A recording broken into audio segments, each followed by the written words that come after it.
Olha, com alegria nós chegamos até você com o programa Mato Grosso do Sul em Foco, aqui pela sua TV Com Brasil e pela TV Grandourados. Esse programa que é produzido pela TV Grandourados, aqui na cidade de Dourados, Mato Grosso do Sul. Nossa gratidão aqui ao nosso diretor Rubens e toda a sua equipe. E também transmitido para todo o Brasil pela TV Com Brasil. Então, nossa gratidão pela sua companhia. Quero deixar hoje o nosso abraço aqui aos nossos telespectadores lá do Acre, do estado do Acre, sempre ligado aqui conosco, mandando retorno, e também aos nossos telespectadores de São Paulo, da região de Campinas, sempre também ligados aqui conosco e mandando o abraço, e nós mandamos aqui a nossa saudação. Olha, hoje o programa Mato Grosso do Sul em Foco está recebendo aqui uma visita ilustre aqui do meu querido companheiro, colega, professor, reverendo Ludigero Bonilha Moraes.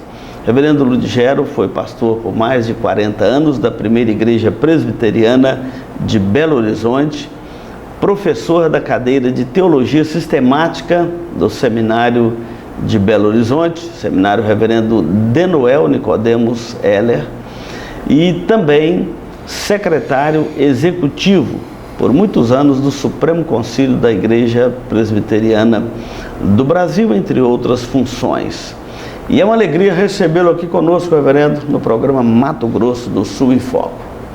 Olha, o prazer é todo meu poder estar aqui vivenciando as belezas desta terra e a companhia de irmãos muito queridos que me hospedaram aqui, especialmente o senhor, viu, reverendo? O senhor é um anfitrião de marca maior.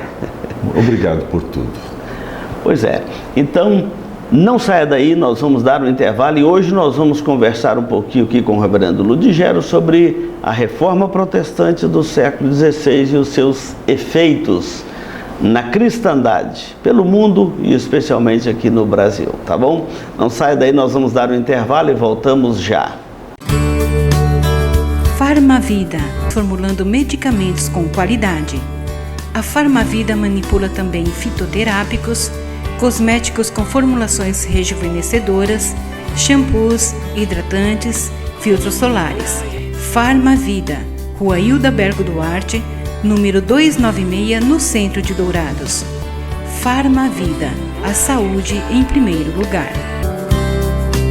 Se você busca tranquilidade e a certeza que sua vida e seus bens estão assegurados com as melhores seguradoras do país, Douraceg é administradora e corretora de seguros, que é especializada em seguros de automóveis, residências, empresas, agrícolas, de vida e muito mais. Avenida Weimar Gonçalves Torres, 1770, no centro de Dourados. Muito bem, nós estamos aqui no programa Mato Grosso do Sul em Foco. Você está ligado na TV Grandourados e na TV Com Brasil. Hoje nós vamos conversar aqui com o reverendo Ludigero sobre a reforma protestante do século XVI. Reverendo Ludigero, o que foi a reforma protestante do século XVI? Olha, reverendo, nós estamos vivendo ainda o ambiente das celebrações da reforma protestante do século XVI, visto que ela eclodiu no dia 31 de outubro, portanto, nós estamos perto aí do dia 31 de outubro de 1517. A reforma protestante, evidentemente, foi um levante de setores da Igreja Romana contrários a determinadas situações que estavam vivendo naquela época, sobre a questão da hegemonia papal, a questão também das indulgências, a questão de autoridade de quem, se era a autoridade dos concílios, se era a autoridade do Papa falando ex cátedra. E a reforma protestante levanta a bandeira, que é a bandeira mais importante da Reforma, que é a autoridade suprema das Sagradas Escrituras, né? Então, esse é efetivamente o ambiente da Reforma. O ambiente da Reforma é uma volta às Sagradas Escrituras, do Antigo e do Novo Testamento. É isso que, em outras palavras, fez eclodir a Reforma Protestante do século XVI. Na Alemanha, com Martinho Lutero,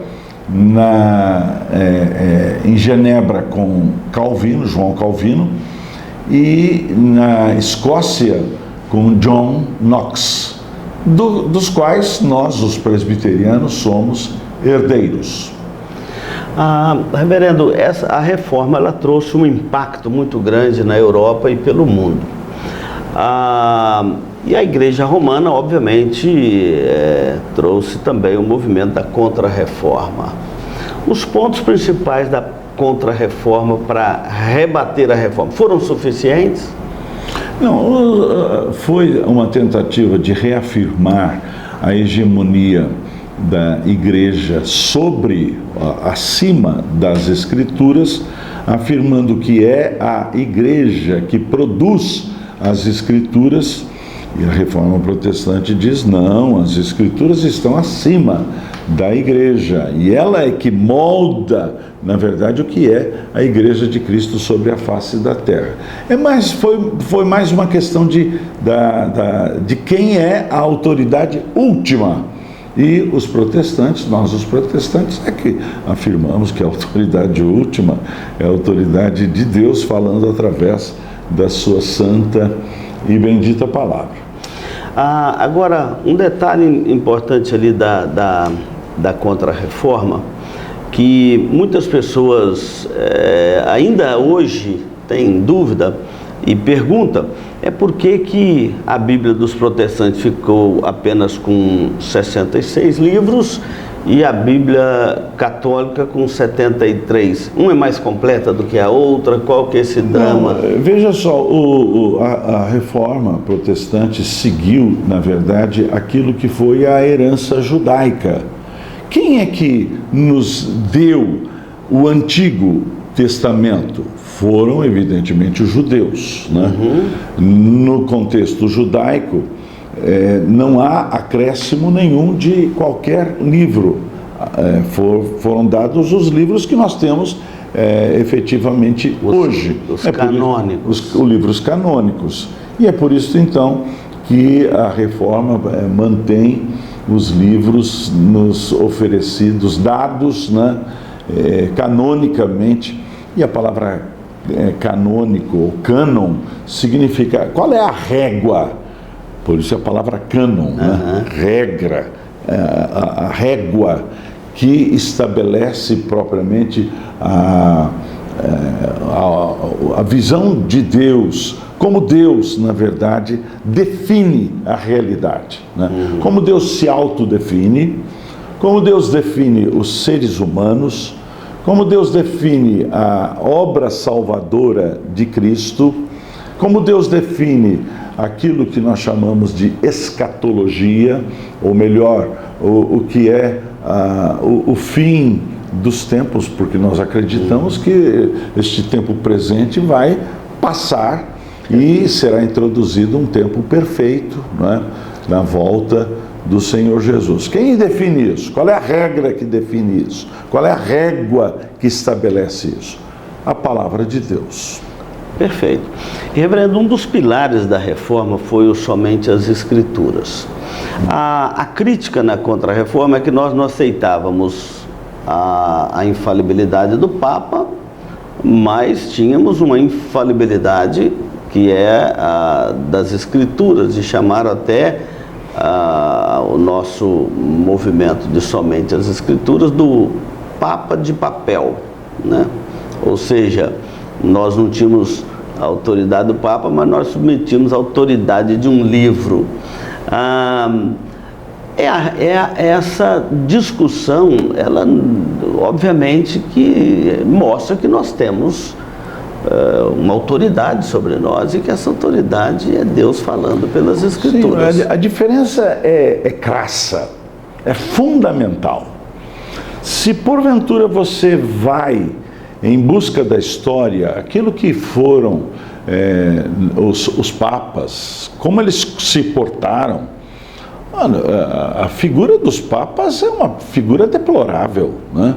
Quantos erros cometeram, quantas incongruências, papas dizendo uma coisa, outros dizendo outra coisa completamente diferente. E outros pedindo perdão pelo que o outro fez. Então, quer dizer, entre a autoridade do Papa e a autoridade de papel, nós ficamos com a autoridade de papel, porque a autoridade de papel é inerrante.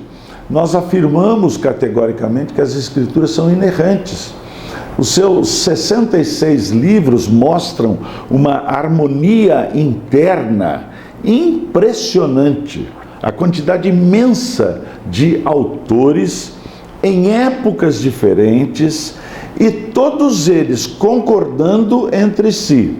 E efetivamente nós afirmamos que essa concordância entre os autores das Escrituras, durante tanto tempo, tantos autores, é por causa de uma obra perfeita que estava inclusive fora deles, que é a obra do Espírito Santo de Deus, que iluminou os olhos dos seus autores, e então, na verdade, a autoria última das Sagradas Escrituras é a autoria do Espírito Santo de Deus, não é a autoria de um homem qualquer, né? E por isso é diferenciado do que é a visão romanista, papalista a respeito da autoridade última. Olha, nós vamos dar um intervalo. No segundo bloco nós vamos continuar este assunto e trazer algumas aplicações disso para nós, tá bom? Não saia daí, nós vamos dar um intervalo e voltamos já. A Eletrocar trabalha com mecânica em geral, autoelétrica, injeção eletrônica, carburação e ignição, e a Eletrocar possui uma loja de autopeças para todas as marcas e modelos. E se você vai viajar, fale com o amigo Clorival e deixe o seu veículo nas mãos de quem entende do assunto. Eletrocar, Rua dos Missionários, número 784, em Dourados. Olha, você está ligado no programa Mato Grosso do Sul em Foco, aqui pela sua TV Grandourados e também pela transmissão desse programa pela TV Com Brasil. Muito obrigado pela sua companhia. Nós estamos aqui com a presença do reverendo Ludgero Bonilha Moraes, professor de Teologia Sistemática por muitos anos no Seminário de Belo Horizonte, além de outras funções que já falamos, e estamos conversando um pouquinho sobre a reforma e sobre os pilares da reforma. Reverendo, o texto de Romanos, capítulo 1, versículos 16 e 17, diz assim: pois não me envergonho do Evangelho, porque é o poder de Deus para a salvação de todo o que crê, primeiro o judeu e também do grego, visto que a justiça de Deus se revela no Evangelho, de fé em fé, como está escrito, o justo viverá por fé. A doutrina da justificação pela fé é o coração do Evangelho. Quem melhor entendeu essa doutrina? Olha, quem melhor entendeu essa doutrina foi o apóstolo Paulo, evidentemente, né? E aí então você tem a sua afirmação suprema lá na carta de Paulo aos Romanos, e aonde é a exposição mais preciosa e mais clara da teologia da justificação, da salvação pela justificação. Na verdade, essa é uma questão assim bastante interessante, porque Martinho Lutero teve uma dificuldade imensa exatamente com esse texto que você acaba de ler. Porque Martinho Lutero entendia o seguinte, que no Evangelho não se manifesta justiça coisa nenhuma. No Evangelho deveria se manifestar graça. Aí ele fez essa pergunta: como é que a justiça de Deus se manifesta no Evangelho? Porque a concepção de Martinho Lutero era a concepção de Tomás de Aquino. A salvação é por infusão. Ou melhor, Deus tem que encontrar justiça dentro de você de tal forma que, ao encontrar justiça dentro de você, você chegando então aos píncaros da justiça, Deus olha para você e diz assim: olha, é justo, está justificado. Essa é a doutrina católica romana. É por isso então que a criança é recebida pelo batismo, pelo sacramento do batismo. O batismo é uma infusão de justiça dentro da criança, centelhas da luz divina, de tal forma que a partir daí a criança vai se desenvolvendo através de todos os sacramentos apresentados pela igreja, inclusive o sacramento da missa, o sacramento da ceia, né? Aonde o adorador come a Deus. A justiça é comida, você é consubstanciada em você. E sendo assim, você vai crescendo, vai crescendo. Ninguém chega lá praticamente. Alguns privilegiados provavelmente chegaram, mas a maioria não chega lá. E se não chega lá, então introduz-se uma doutrina que não tem absolutamente nada a ver com as Escrituras. Não é encontrada na Bíblia, mas é um arremedo, é um remendo propriamente da doutrina da justificação por infusão, que é o purgatório. Quer dizer, se você não alcançou aqui, você pode alcançar quando você morrer, e vai ao purgatório para quê? Para purgar os seus pecados. Então, a igreja ora em seu favor, acende-se velas e tal. Para que tudo isto? Porque este é o ponto fundamental. Deus justifica o justo. Aí vem a reforma protestante. A Bíblia é tomada como a regra de fé, e aí o Lutero chega e entende o que Paulo afirmou: Deus não justifica o justo, Deus justifica o injusto. Mas Deus justifica o injusto de forma justa. Como? Não é propriamente pela infusão, mas pela imputação da justiça de um outro alguém contada em seu lugar. É a justiça perfeita de Cristo contada em seu lugar. Porque se porventura Deus fosse contar com a sua justiça pessoal, quem haveria de ser salvo? Absolutamente ninguém. Então a justiça é a justiça de Cristo. Na verdade, nós dizemos o seguinte: a justiça de Deus tem um nome. O nome é Jesus. Deus não encontrou uma nesga sequer de amor em nós. Aquilo que Deus encontrou em nós é algo abjeto, porque a Bíblia nos afirma categoricamente que nós somos pecadores, não há um justo, nenhum sequer, todos a uma se extraviaram, se tornaram inúteis, não há quem entenda, não há quem faça o bem, estamos mortos nos nossos delitos e pecados, e não adianta perfumar o cadáver, a não ser que Deus venha e de uma forma miraculosa nos conceda vida, abrindo os nossos olhos para vermos. E a salvação, então, é pela fé, não em nós mesmos, né? Não é essa fé assim robusta, né? Como se fosse propriamente algo que fala a respeito da minha robustez, né? Do meu caráter. Não. Fé é quando eu olho para fora. A minha fé está posta em outra coisa, fora de mim. A minha fé está posta nesta obra perfeita. E é por isso então que Deus nos justifica. Deus justifica o injusto, mas Ele justifica de uma forma justa.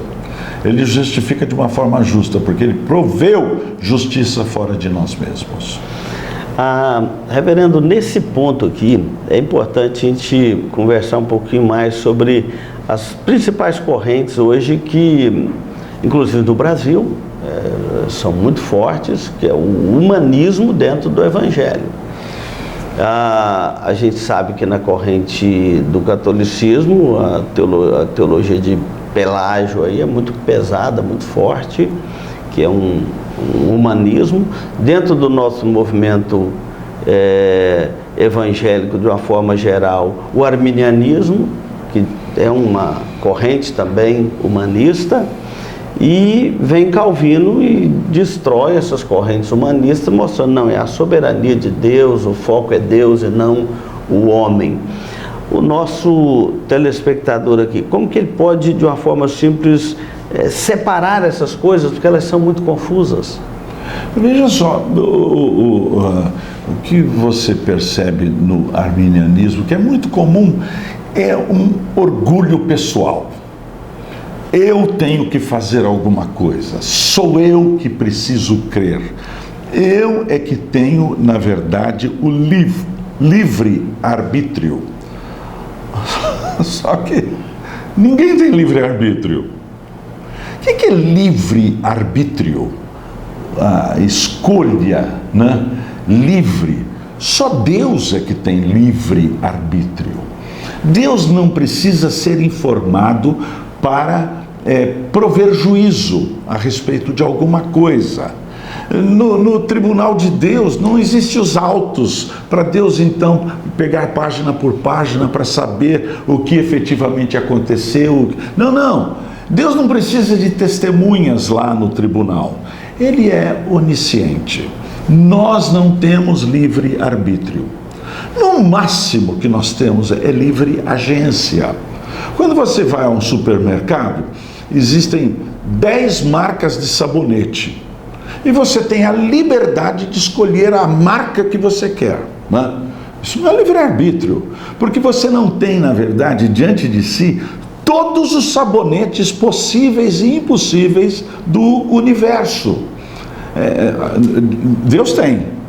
Deus tem esta visão completa. Nós não, nossa visão é sempre limitada.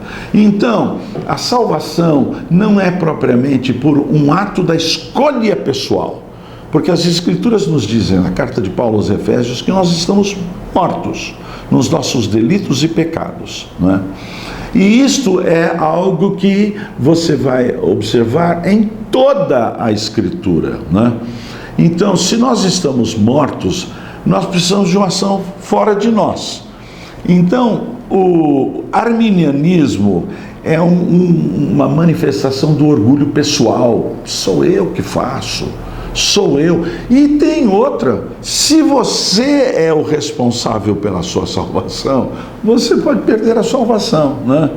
O arminianismo é como a Margarida, né? Bem me quer, mal me quer. Bem me quer. O dia que você estiver no mal me quer, e se de repente Cristo voltar naquele momento, você vai para o inferno, né? Então você não tem a menor segurança da salvação.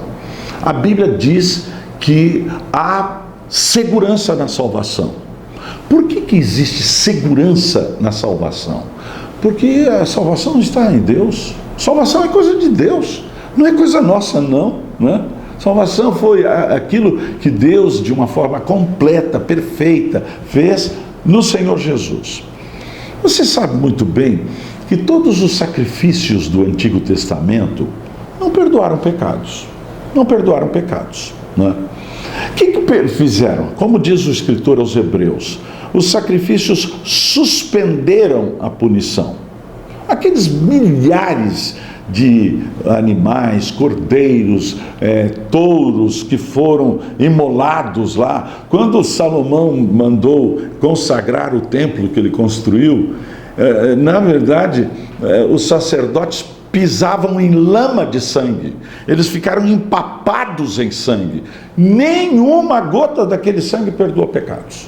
Agora, no entanto, quando João Batista vê o Senhor Jesus Cristo vindo em direção às barrancas do Rio Jordão, João Batista olha e diz assim: eis aí o Cordeiro de Deus que tira o pecado do mundo. Por esta razão, a morte de Cristo não tornou possível a salvação. A morte de Cristo tornou certa a salvação. Conforme diz o profeta Isaías, né, que Jesus Cristo, quer dizer, ele está profetizando centenas e centenas de anos antes do acontecimento, quando Jesus foi levantado na cruz do Calvário. Isaías diz assim: Jesus viu o penoso trabalho de sua alma e ficou satisfeito.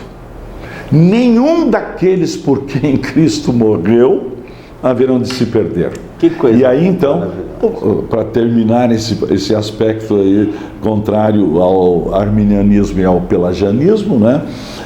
Aí então, veja só, o que precisamos? Fé. Somente fé. Fé fora de nós, né? E a fé, até a fé, é dom de Deus. É dom de Deus. É dom de Deus. Não por obras, para que ninguém se glorie. Que coisa boa. Reverendo, apenas que a gente não vai poder continuar o nosso papo aqui, que está muito bom. Mas nós estamos chegando aqui no momento final do nosso programa. Quero agradecer aqui a sua presença, a sua companhia. Esse programa agradece aqui, o programa Mato Grosso do Sul em Foco, agradece a sua participação tão bondosa, tão cheia de esclarecimentos preciosos para nós. Eu que agradeço, foi um privilégio poder estar aqui participando desta hora e esperamos que Deus possa utilizar esta mensagem tão simples, mas ao mesmo tempo tão poderosa das Sagradas Escrituras. Salvação é coisa de Deus. É por isso que as Escrituras dizem: crê no Senhor Jesus e será salvo. Que bom. Olha, agradeço a sua companhia. Encerramos aqui o programa Mato Grosso do Sul em Foco.